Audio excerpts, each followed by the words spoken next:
नमस्कार, मैं हूं संदीप भोटानी। आप देखना शुरू कर चुके हैं वैभव क्रांति चैनल। इससे मैं मौजूद है पलवल के जाने माने शिक्षण संस्थान जीवन ज्योति स्कूल में। आइए बात करते हैं स्कूल के प्रिंसिपल देवेंद्र कुमार जी से। आने वाला समय है 2024 का है, नए सेशन का। उसकी क्या तैयारियां, स्कूल की तरफ से क्या फोकस किया गया है, इसके बारे में जानते हैं। कई बार स्टूडेंट्स बंक बहुत मारते हैं, वजह क्या रहती है इसके पीछे? क्या उसको क्लासरूम में जाने का डर लगता है, स्कूल में आने का मन नहीं करता, या क्या वजह हो सकती है? सर, बंक का मुख्य कारण होता है कि आप किसी जीव को, किसी भी व्यक्ति को, किसी भी बच्चे को उस जगह फंसा रहे हैं, उस जगह बांध रहे हैं जहां वो नहीं रहना चाहता। स्टूडेंट्स क्लासरूम से बंक करेगा, उसका केवल एक कारण होगा कि उसे वहां के इन्वायरमेंट में मैसअप किया गया, उसे फोर्स किया गया है, उसे उसकी इंटेंशंस को, उसकी फीलिंग्स को, उसके रेस्पेक्ट को कहीं पर समझने की कोशिश ही नहीं की गई। और इसमें कोई दो राय नहीं कि एक्सपेलिंग और एक्सक्लूजन फॉर हिमसेल्फ बोलो बहुत डिफरेंट चीज़ है। अगर बच्चा स्कूल बंक कर रहा है तो उसका ग्राउंड ही केवल और केवल उस इन्वायरमेंट में कुछ ना कुछ उसको टॉर्चर वाली चीज़ें हैं, चाहे वो एकेडमिक टॉर्चर हो, चाहे वो टीचर्स की तरफ से उसको फिजिकल टॉर्चर हो। क्लासरूम को बंक करने का मेन रीज़न होता है बच्चा कहीं ना कहीं, या तो उसे देखिए, अगर एक बच्चा बिल्कुल कोरी मिट्टी है, उसे अवेयर नहीं किया गया, उसे अवेकन नहीं किया गया, उसके मिशन के बारे में, उसकी ड्यूटीज़ के बारे में, उसे अकाउंटेबल बनाया ही नहीं, उसे रिलायबिलिटी नहीं कराई, उसे रियलाइज ही नहीं कराया, तो ये पॉसिबल ही नहीं है कि वो समझे अपने फ्यूचर में उसे करना क्या है। एक बच्चा जब ग्रोन अप भी होता है, वो एक टीचर या वो किसी भी समाज के दूसरे रूप में सर्व कर रहा होता है, वो वहाँ पर क्यों जाता है, इंटरेस्टिंगली क्यों जाता है? क्योंकि उसे वहाँ की नीड का पता है कि उसको क्या पर्पज वहाँ सोल्व हो रहा है।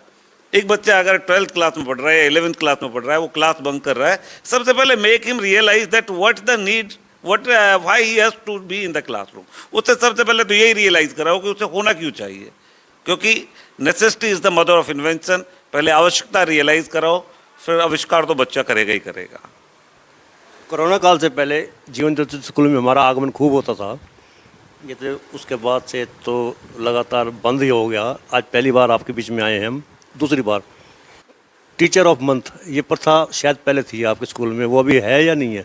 सॉरी, टीचर ऑफ मंथ यानी कि जैसे इस मंथ के टीचर ये बेस्ट रहे हैं, इस मंथ के ये रहे हैं, ऐसा कुछ था? मेरे को ध्यान आ रहा थोड़ा थोड़ा।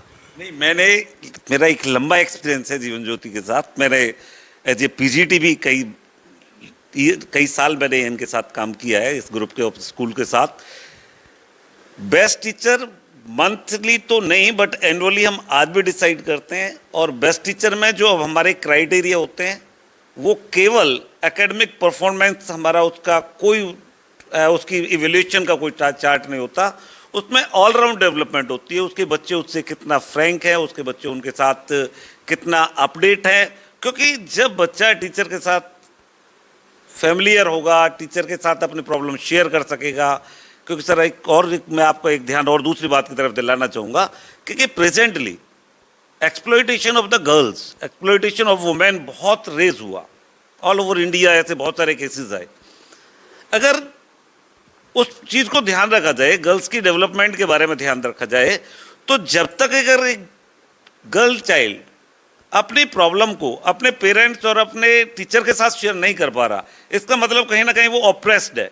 और उस ऑप्रेशन को रिमूव करने के लिए दोनों तरफ को मोटिवेशन जरूरी है। उसमें हम टीचर्स को आज भी रिवार्ड और रिगार्ड के लिए, मैं तो इस बारे में तो Jeevan Jyoti group of school management के लिए, ऑनरेबल एमडी सर के लिए specially would be very thankful कि he has always the feeling to respect the teacher the most, whether the chairman sir.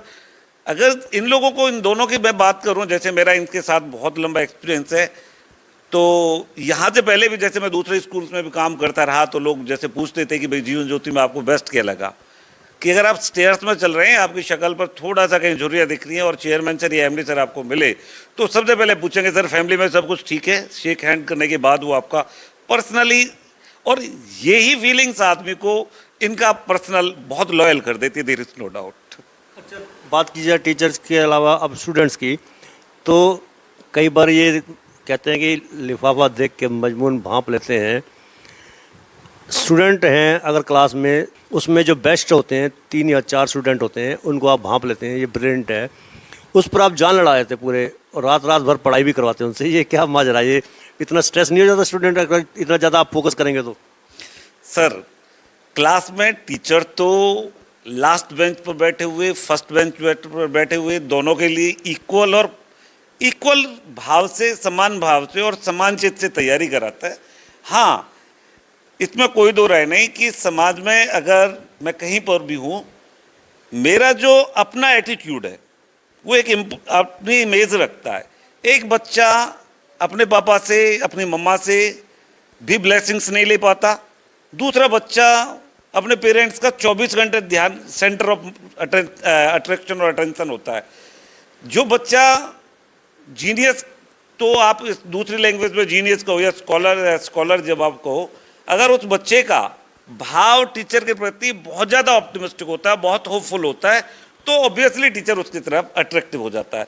मैंने ऐसे बहुत सारे एग्जांपल्स देखे कि वो क्लास का लास्ट बेंच पर बैठने वाला स्टूडेंट रहा, वो बहुत एवरेज स्टूडेंट रहा, पर उसमें ट्रस्ट और उसकी लेबर ने, जैसे अनिल शौरत का पीछे एक फोटो, अनिल शौरत की मैं बात करूं, ये बच्चा जब मैं इसे 10th क्लास में इंग्लिश पढ़ाता था तो ये एकदम एवरेज स्टूडेंट था, और जब इसने इंटरेस्ट शो किया टीचर में, जब मुझ में और दूसरे टीचर्स में इंटरेस्ट शो किया, अल्टीमेटली हरियाणा टॉपर रहा।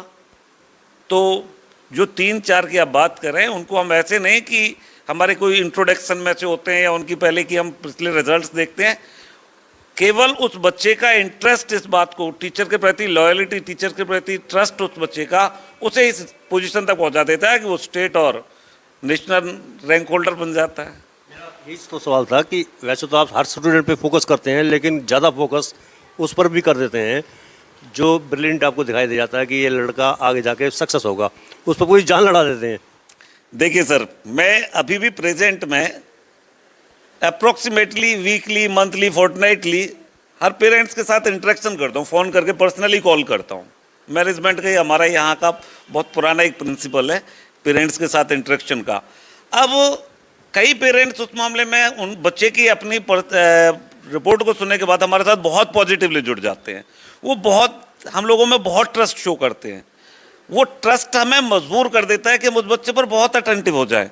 अदरवाइज मेरे लिए roll number 1, roll number 35, first bench, last bench, बच्चा पलवल से हो, बाहर से हो, सब बच्चे हमारे सब टीचर्स के लिए इक्वल होते हैं।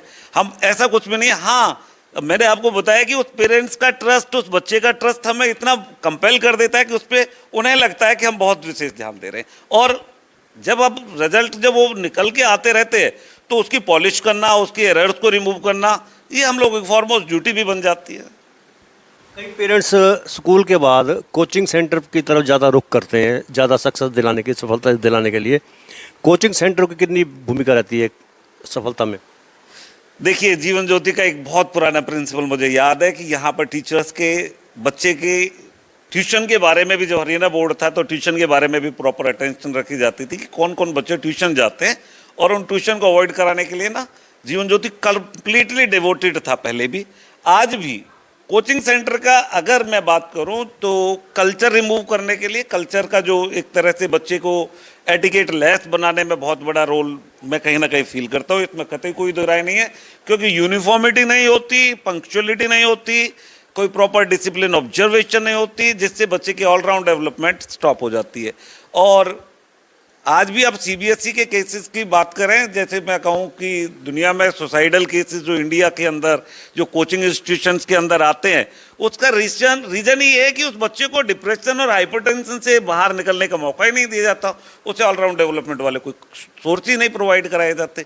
बच्चे को यहाँ पर अगर वीकली भी एक गेम पीरियड मिल रहा है, उसने पसीना अपना बहाया, उसने अपने दोस्तों के साथ थोड़ी देर के लिए हंस के भी बात की, उसे सुबह यूनिफॉर्म में भी आना पड़ा, यूनिफॉर्म में लाइन में भी चलना पड़ा, तो इन सब चीज़ों के साथ बहुत कॉप अप करने वाला उसे बहुत नॉर्मल रूटीन हो जाता है।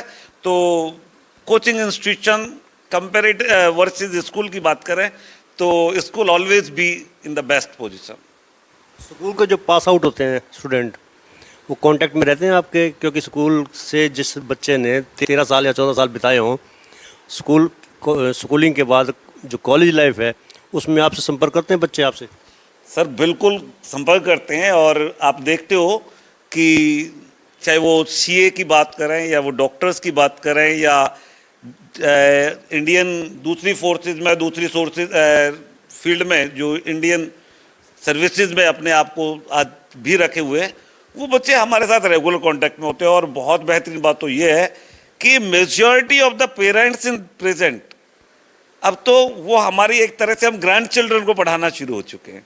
बताओ, हम पोते पोतियों को, जो बच्चे यहाँ से पास आउट थे, अब उनके बच्चों को भी हम पढ़ाने का काम कर रहे हैं। तो हमारी ये कनेक्टिविटी तो पेरेंट्स के साथ बहुत, we are thankful for this one. तो ये थे हमारे साथ जीवन ज्योति स्कूल के प्रिंसिपल देवेंद्र कुमार। उन्होंने अपने स्कूल की फीचर्स के बारे में बताया, स्कूल की उपलब्धियों के बारे में बताया और आने वाले समय के लिए भी बताया। और जो एग्ज़ाम अभी ख़त्म हुए उसमें उन्होंने कहा कि बच्चों में इस बार भी स्ट्रेस नहीं था। स्कूल में अनुशासन को उन्होंने प्रमुख स्थान देते हुए कहा कि पढ़ाई के साथ साथ खेलों का होना भी ज़रूरी है और जीवन ज्योति इसको बखूबी करता भी है। नीचे जो आप देख रहे हैं यूट्यूब चैनल, इसको आप लाइक करें, सब्सक्राइब करें, कमेंट बॉक्स में जाकर एक प्रतिक्रिया अवश्य दें। इस लिंक को ज़्यादा से ज़्यादा शेयर भी कर दीजिए, क्योंकि वोकल फॉर लोकल के लिए हमें आपका इतना सहयोग जरूरी है। धन्यवाद। जय हिंद, जय भारत।